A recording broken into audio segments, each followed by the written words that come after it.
नमस्कार मित्रों, मैं आशीष शंकर एक बार फिर अपने यूट्यूब चैनल सफ़र सोने से शेखर तक में आपका हार्दिक स्वागत और अभिनंदन करते हैं। अभी मेरी रिकॉर्डिंग चल रही थी महाभारत पे, तो सामने खड़ा लड़का क्वेश्चन कर रहा था कि सर इस समय ब्रजभूषण और सरकार के बीच में जो बातें हो रही हैं या रेसलर के बीच में ब्रजभूषण के बीच में जो विवाद चल रहा है उस पर भी कुछ बोल दीजिए। अब हम अगर बोलेंगे तो लोग उसको अन्यथा ले लेंगे, हालांकि हमारा बोलना उचित नहीं है। फिर भी अगर क्वेश्चन बच्चे ने किया है तो एक सामाजिक व्यक्ति होने के नाते, एक मोटिवेशनल स्पीकर होने के नाते बात उत्तर देना मेरा दायित्व बनता है। वो अभी हंस भी रहा है, कह रहा है कि ये जो दबदबा है दबदबा पे इतना जो सोशल मीडिया में है इसका क्या महत्व है।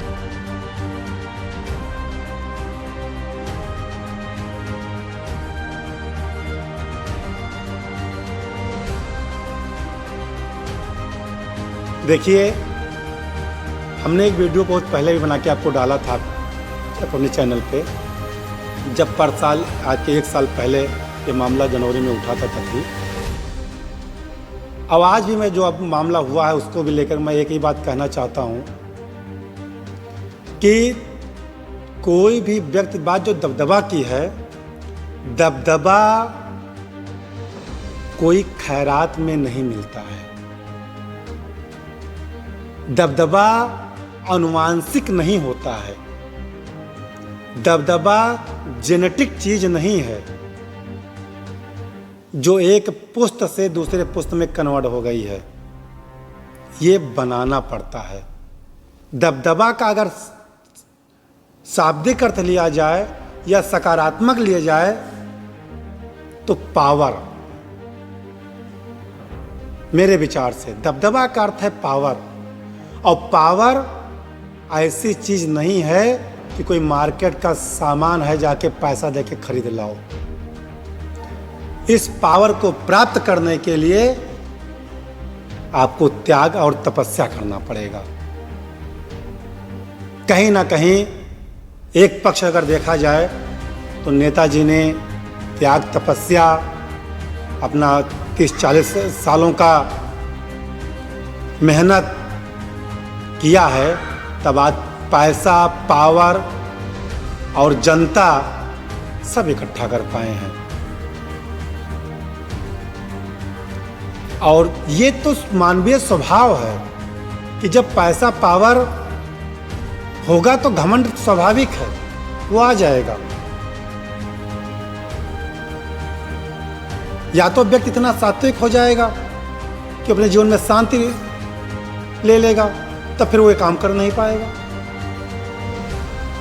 और कौन नहीं आया?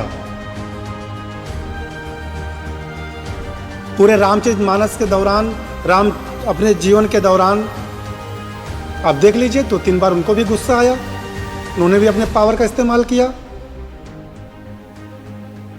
गीता में देख लीजिए, भगवान श्री कृष्ण ने कितनी बार अपने पावर का इस्तेमाल किया, पावर दिखाया, और उस पावर के ऊपर भगवान ने भी धमकी दी। अब आज के भाषा में नहीं दी, दुर्योधन से कहा कि अगर आपके पास हिम्मत हो तो मुझे बंदी बना के देख लो, बनाओ बंदी, हिम्मत हो। क्योंकि भगवान पावरफुल थे। लेकिन फिर भी हम ये नहीं कहना चाहते हैं, ये बात दबदबा की जो बात है उसका ये हमारा विचार था। लेकिन जो भी बातें हैं, अगर जो इस चुनाव को लेकर देखा जाए, वह किसने कर दिया? कहीं से उन्होंने, तब ये सरकार, तब ये पब्लिक, तब ये लोग कहाँ थे? तो अभी रिसेंटली चुनाव हुआ, महिला पहलवान ने कोई चुनाव लड़ रही थी, वो जीत जाती, इनका दबदबा वहीं खत्म हो गया होता। ये कैसे चुनाव जीत गए? कहीं ना कहीं इनके पास, इन्होंने जो 10 साल, 12 साल, 15 साल कुश्ती संघ में रहे, कार्य किया, चाहे इनका कार्य को किसी ने ऑब्जर्व किया,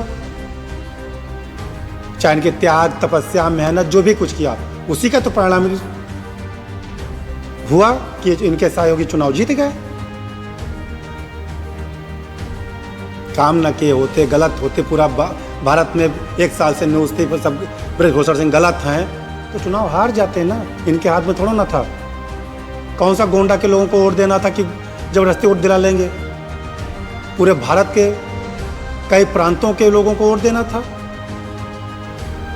अब सारे प्रांत के लोग इनके कहने पर वोट दे दिए, तब तो व्यक्ति सही कह ही रहा है कि उसका दबदबा है। अगर एक व्यक्ति के कहने से 10 प्रांतों के लोग, कई प्रांत के लोग वोट कर देते हैं, तब तो साबित हो रहा है, वो कहे या ना कि वैसे साबित हो कि उसका दबदबा है। अगर मोदी जी के एक आह्वान पर पूरी भारतीय जनता दीपक जलाने पर तैयार हो गई, तो मोदी जी के बात का में दम नहीं है? वहां भी बात में दम है ना।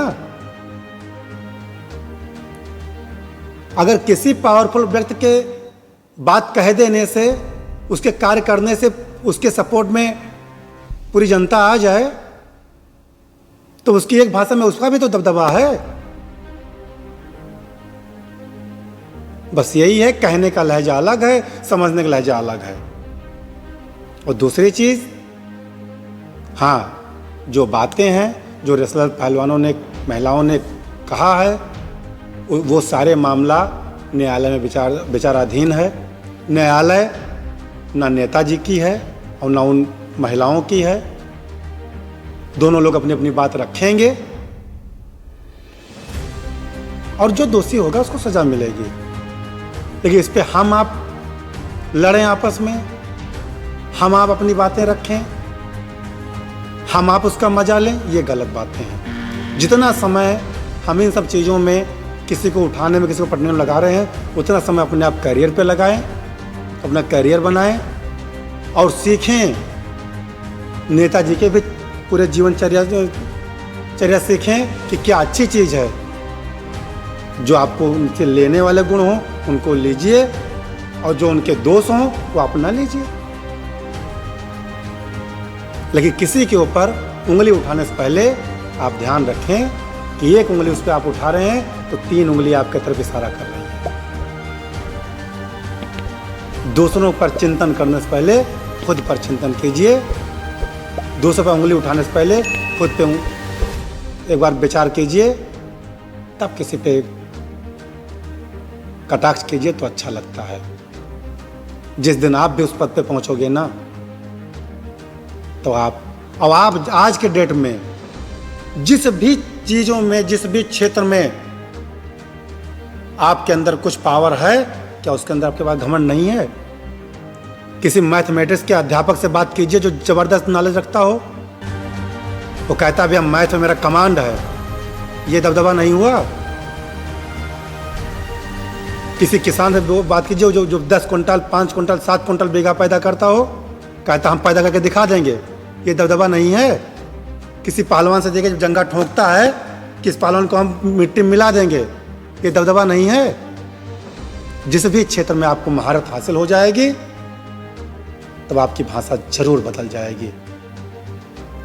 और ये भाषा तब आपकी चेंज होगी जब सुनते कि इस प्रकार की भाषा ना निकले, तो एक ही चीज़ चेंज कर सकता है, वो धर्म है। आप संत हो जाइए, आपकी भाषा बदल जाएगी। यहाँ कोई गलत नहीं है। उन्होंने कार्य किया, मेहनत किया, चुनाव जीता, तो भाषा निकलेगी। मेहनत किया, कोई भी व्यक्ति किसी भी क्षेत्र में, जो आदमी 50 साल से 40 साल से राजनीति में है, 6-6 बार 7-7 बार सांसद रह चुका है, इस बात को महसूस करते होंगे और जनता के बीच में रहता है। अब 40 साल होने के बाद अगर 400 लाख आदमी उसके साथ ना हो तो बेकार है, तो राजनीति नहीं किया है। 30-40 साल की तपस्या ने प्राप्त दिया था। उन्होंने भी तपस्या किया है। तमाम सांसद, तमाम विधायक हैं आज के डेट में, आज के डेट में सत्ता में भी हैं। मैं गलत कह रहा हूं तो बताइएगा कमेंट करके। सत्ता में होने के बावजूद भी अब नहीं कहना चाहिए, सत्ता में होने के बावजूद उनके पास बुलाने चाहे 150 आदमी आ जाएं, नहीं साथ नहीं है। अब पार्टी के टिकट पे जीत गए हैं कि ईश्वर की महिमा थी जीत गए हैं, ईश्वर जाने। और जिस व्यक्ति के नाम पर पब्लिक, जितना लोगों के विधायक मंत्री के रैली में पब्लिक आती है उतना उनके रैली में गाड़ी रहती है, तो कहाँ से? अगर समाज के लिए उसने कुछ किया ना होता तो पब्लिक इतनी बेवकूफ़ नहीं है। बस तो लोग कहते हैं मेरे पास समय नहीं है भैया, कहाँ समय चले आ गया। तो यहाँ मैं किसी तारीफ नहीं कर रहा हूँ, जो सत्य है उस पर विचार कीजिएगा। आप भी कर सकते हैं भाई, वो भी गरीबी से उठे थे, शून्य से शिखर तक पहुंचे हैं, आपको किसने रोका था? आप भी कर सकते हैं, आपको किसने रोका है? इसलिए ध्यान दीजिए, अपने करियर पे ध्यान दीजिए। और आप भी, हम तो चाहते हैं कि ऐसे धनवान, विद्वान, बलवान हमारे इस गोनार्ध की धरती पर प्रतिदिन जन्म लें, तब गोनार्ध की धरती अमर हो जाएगी। बहुत बहुत धन्यवाद। जय हिंद, जय भारत।